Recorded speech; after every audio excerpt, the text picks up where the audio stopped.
আপোনালোকৰ বেছি দিন ৰখিব নালাগে। এই অত্যাচাৰী হিমন্ত বিশ্ব শৰ্মাৰ মুখ্যমন্ত্ৰী আৰু বেছি দিন নাথাকে। মাত্ৰ 1 বছৰৰ পিছত ৰাইজৰ ওচৰলৈ আহিব লাগিব। ইতিমধ্যে আপোনালোকে উজনিত কি হৈছে মই আপোনালোকক কম।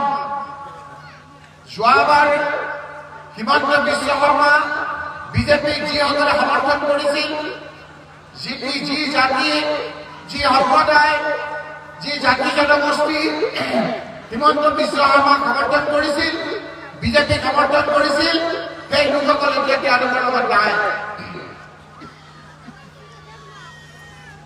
সেইকাৰণে আমি এনেকুৱাকে সিদ্ধান্ত ল'ব লাগিব যাতে আমাৰ এই দুখীয়া পিছপৰা এই অঞ্চলবিলাকত স্থায়ীভাৱে আমি নিজৰ ল'ৰা ছোৱালীলৈ শান্তিৰে আমি থাকিব পাৰোঁ। যেনেকৈ আপোনালোকে MP জন মই সহজতে কৈছোঁ, আপোনালোকে কংগ্ৰেছৰ কৰিলে, আপোনালোকৰ নিজৰ কৰিলে, ঠিক তেনেকৈ আগন্তুক 1 বছৰৰ পাছত যি নিৰ্বাচন হ'ব, সেই নিৰ্বাচনত MLA গৰাকী আপোনালোকে কংগ্ৰেছৰ হাতৰ চিনত জিকাব লাগিব। যেতিয়া বিধায়কজন আপোনালোকৰ নিজৰ হ'ব, কংগ্ৰেছৰ হ'ব। যেতিয়া সংসদজন আপোনালোকৰ নিজৰ হ'ব, তেতিয়া আপোনালোকৰ ইয়াত স্থায়ী শান্তি হ'ব। কিন্তু আৰু কাম আছে আপোনালোকৰ, তাৰ আগতে হ'ব কি হ'ব? আপোনালোকৰ স্থানীয় আৰু যিবিলাক গাঁৱৰ সমস্যা আছে, এই গাঁৱৰ সমস্যাবিলাক সমাধান কোনে কৰিব? আপোনালোকৰ এই গাঁৱৰ সমস্যাবিলাক সমাধান কৰিব পঞ্চায়তে। সমাজৰ কাম বেলেগ, MPৰ কাম বেলেগ, MLAৰ কাম বেলেগ আৰু পঞ্চায়তৰ কাম বেলেগ। এতিয়া যে আপোনালোকক ইয়াত আহিবলৈ কৈছিল MP ইলেকশ্যনৰ আগত, অৰুণোদয় যে আপোনালোকক বিলাইছিল ফণ্ডবিলাক, অৰুণোদয় ফণ্ডৰ পইচাবিলাক পালে নেকি? আপোনালোকে পাইছে? এজন কোনোবাই পাইছে নেকি? কি বুলি কৈছে যে MP ইলেকশ্যন হৈ যাব লগে লগে পাব, কৈছিলে নাই? আজি কেইদিনমানৰ আগত আকৌ কৈছিলে নাই আপোনালোকে? যিহেতু পঞ্চায়ত নিৰ্বাচন আহি গৈছিল, কৈছিলে নাই অৰুণোদয় দিম বুলি? ফৰ্মবিলাক দিলে আপোনালোকক? পালে নেকি পইচা? এই চৰকাৰখন কেৱল বাকী আৰু ফাঁকি চলি আছে। অকলে অৰুণোদয় নহয়, এনৰেগা নহয়, বৃদ্ধ পেঞ্চন নহয়, ৰেচন কাৰ্ড নহয়, যিমান আপোনালোকৰ নিজৰ অঞ্চল পঞ্চায়তৰ সমস্যা আছে, এই সমস্যাবিলাক সমাধান কৰিব পাৰিব পঞ্চায়তে। কোনো ৰাজ্য চৰকাৰে নোৱাৰে। যেনেকৈ মই MP হিচাপে ৰাজ্য চৰকাৰৰ কামবিলাক নোৱাৰো, ঠিক তেনেকৈ ৰাজ্য চৰকাৰেও, হিমন্ত বিশ্ব শৰ্মা ডাঙৰীয়াইও আপোনালোকৰ পঞ্চায়তৰ কামবিলাকত হস্তক্ষেপ কৰিব নোৱাৰে যদি পঞ্চায়ত আপোনালোকে নিজৰ মানুহতে বাছি লয়। মই সহজ কথা বুজাই দিছোঁ আপোনালোকক। এই যে পঞ্চায়ত নিৰ্বাচন এতিয়া আহি আছে, সেই পঞ্চায়ত নিৰ্বাচনত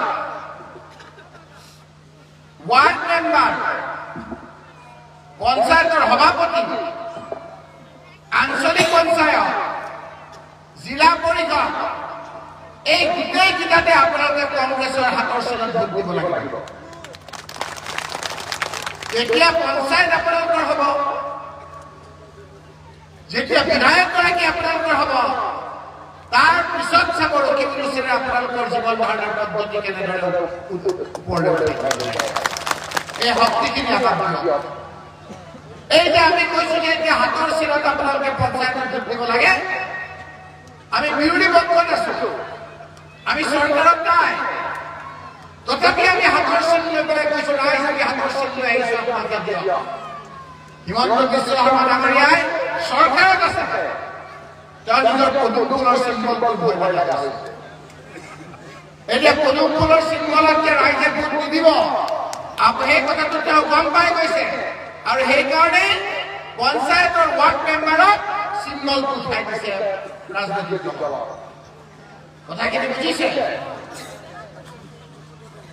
আগতে কি আছিল?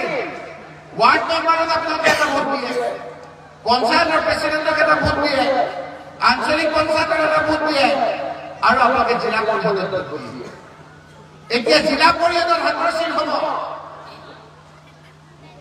আঞ্চলিক পঞ্চায়তৰ হাতৰ চিন হ'ব, কিন্তু ৱাৰ্ডত ৰাজনৈতিক দলৰ কোনো চিহ্ন নাথাকিব। পৃথিৱীত ক'তো নাই, চৰকাৰ আছে, তেওঁলোকে বিভিন্ন অনুদান দিব পাৰে, উন্নয়ন কৰিব পাৰে, তাৰ পিছতো তেওঁ গম পাইছে যে ৰাইজে তেওঁক বেয়া পাইছে, আৰু সেইকাৰণে নিজৰ চিম্বল লৈ ৰাইজৰ ওচৰলৈ সাহস কৰিব পৰা নাই। সেইকাৰণে মুকলিকৈ মই এতিয়া আপোনালোকক ইয়াত কৈছো যে আমাৰ ইয়াৰ পেৰাপানী, আমাৰ হাতচিংমাৰী, আমাৰ মানকাছাৰ, এই গোটেই জিলা পৰিষদকেইটা, গোটেই ৱাৰ্ডত আমি যি 10টা আমি ৱাৰ্ড মেম্বাৰ দিম, কাক কেনেকৈ দিম সেইকেইটা এখন নেতৃত্বত আমি দি দিম। এখন পোষ্টাৰত আমাৰ 10জন ৱাৰ্ডৰ মানুহৰ নাম থাকিব।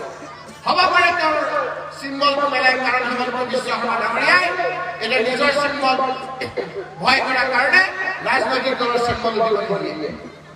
কিন্তু ৰাইজক আমি সকলো কথা জনাই দিম, এখন পোষ্টাৰত এটা পঞ্চায়তত জিলা পৰিষদৰ হাতৰ চিনত কোন প্ৰাৰ্থী, আঞ্চলিক পঞ্চায়তত আপোনালোকৰ হাতৰ চিনত কোন প্ৰাৰ্থী, আৰু ৱাৰ্ডত কংগ্ৰেছৰ ফালৰ পৰা আমি কাক সমৰ্থন কৰিছো, এই গোটেই 10জনৰ ভিতৰত 12জনৰ নাম আপোনালোকক এখন পোষ্টাৰত দি দিম।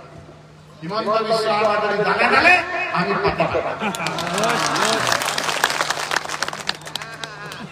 গতিকে আপোনালোকে সেই চিম্বলকেইটাৰ বাহিৰে এটা চিম্বল দিব। আৰু যদি আমাৰ কংগ্ৰেছৰ কোনো লোকে, মই ৰাজহুৱাভাৱে ৰাইজৰ কাষে ৰাখি কৰিছো, হিমন্ত বিশ্ব শৰ্মাৰ জালত ভৰি দি 10টা ৱাৰ্ডত কংগ্ৰেছৰ প্ৰাৰ্থী দিয়াৰ পাছত কোনোবাই যদি ইণ্ডিপেণ্ডেণ্ট বুলি কৈ কংগ্ৰেছত জিকাৰ পিছত সোমাম বুলি কয়, তেনেকুৱা মেম্বাৰ যিমান ডাঙৰ নহওক, জিকাৰ পিছতো কংগ্ৰেছে 6 বছৰ আৰু কংগ্ৰেছৰ সোমাব নিদিয়ে। মই ৰাজহুৱাভাৱে কথাখিনি বুজিলে? তাৰমানে আমাৰ ইয়াত 100 ভাগ নালাগে বাৰু, 10 ভাগ তেওঁলোকৰ 90 ভাগ ৱাৰ্ড মেম্বাৰ, পঞ্চায়ত, আঞ্চলিক পঞ্চায়ত, জিলা পৰিষদ, ভগৱান আল্লাহৰ ওপৰত বিশ্বাস ৰাখি তেওঁলোকে কৈছো আমি সকলো জিকিম নে ৰাইজ? আৰু যদি নিজিকে এটা দিনত ইমান মানুহ হয় নেকি? মাই ফুকি ফুকি হিমন্ত বিশ্ব শৰ্মাই পোষ্টাৰ মাৰি মাৰি টকা দিম, আত্মসহায়ক গোট দিম, লাখপতি বাইদেউ দিম, কিবা দিম কৈ ইমান মানুহ গোটাব নোৱাৰে, পাৰিব?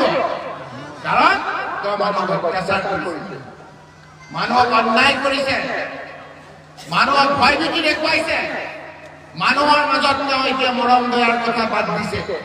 সেইকাৰণে হিমন্ত বিশ্ব শৰ্মাই গম পাইছে যে তেওঁৰ আৰু মুখ্যমন্ত্ৰীত্ব বেছি দিন নাই, 1 বছৰৰ পিছত ৰেকৰ্ড ভিতৰত হিমন্ত বিশ্ব শৰ্মাৰ দল হাৰিব আৰু মুখ্যমন্ত্ৰী